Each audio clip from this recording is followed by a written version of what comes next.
8 फेरों का 8वां वचन।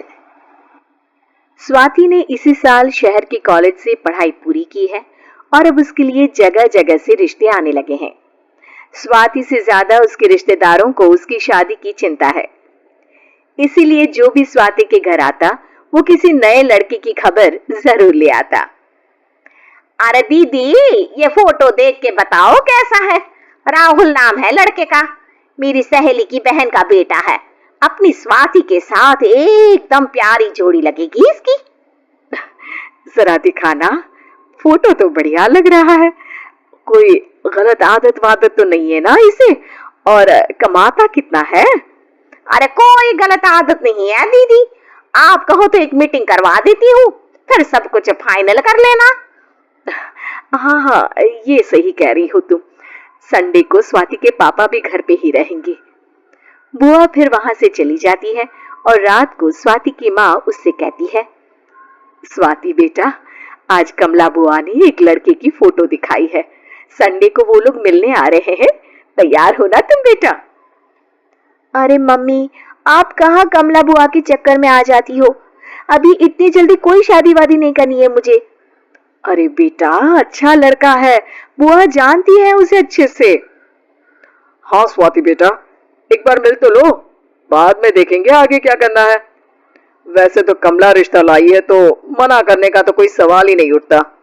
संडे की सुबह होती है और कमला बुआ राहुल और उसके मम्मी पापा को लेकर स्वाति के घर आती है।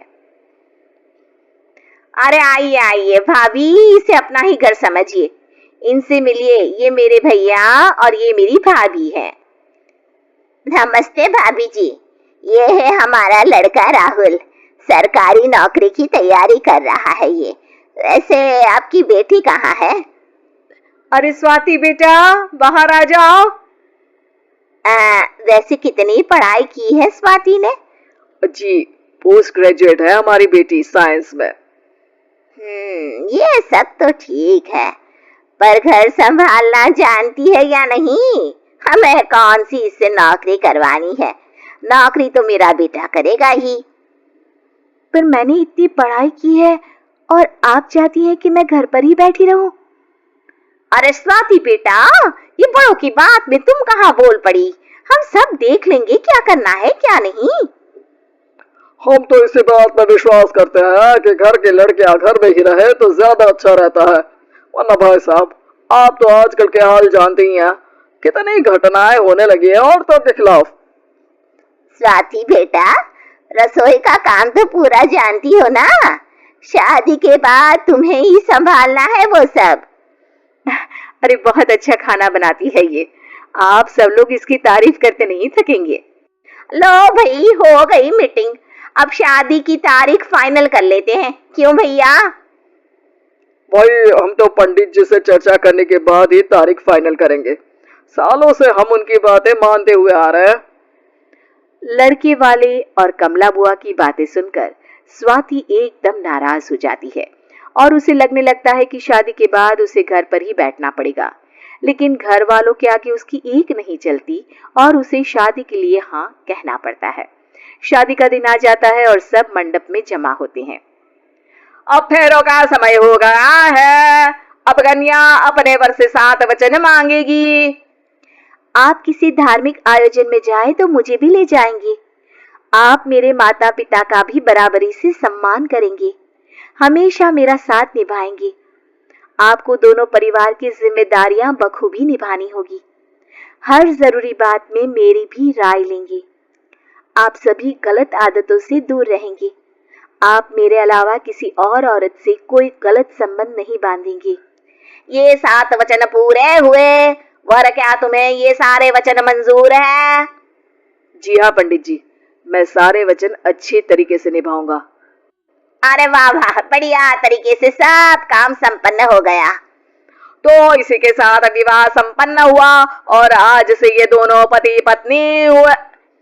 1 मिनट पंडित जी, अभी एक वचन लेना बाकी है। अब कौन सा वचन है बेटा? मैं अब हमेशा के लिए किसी दूसरे घर में जाने वाली हूँ, तो पति के अलावा मैं अपने सास ससुर से भी एक वचन लेना चाहूंगी। अब कहो बेटी। मैं ये चाहती हूँ कि मुझ पर किसी बात की कोई पाबंदी नहीं लगाई जाएगी। मुझे सब कुछ करने की आजादी होगी और मैं भी विश्वास दिलाती हूँ कि मैं एक अच्छी बहू बन के दिखाऊंगी। स्वाति की बात सुनकर उसके सास ससुर एकदम चौंक जाते हैं और कुछ बोल नहीं पाते कि उतने में कमला बुआ बोल पड़ती है। अरे बेटा, ये भी कोई कहने की बात है?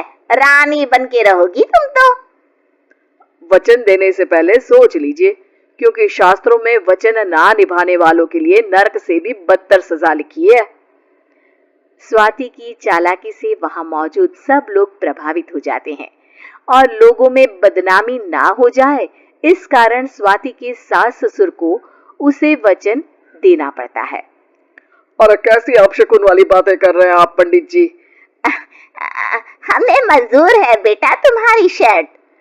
स्वाति अपनी समझदारी से अपनी बात अपने ससुराल वालों से मनवा लेती है और खुशी खुशी राहुल से शादी कर लेती है।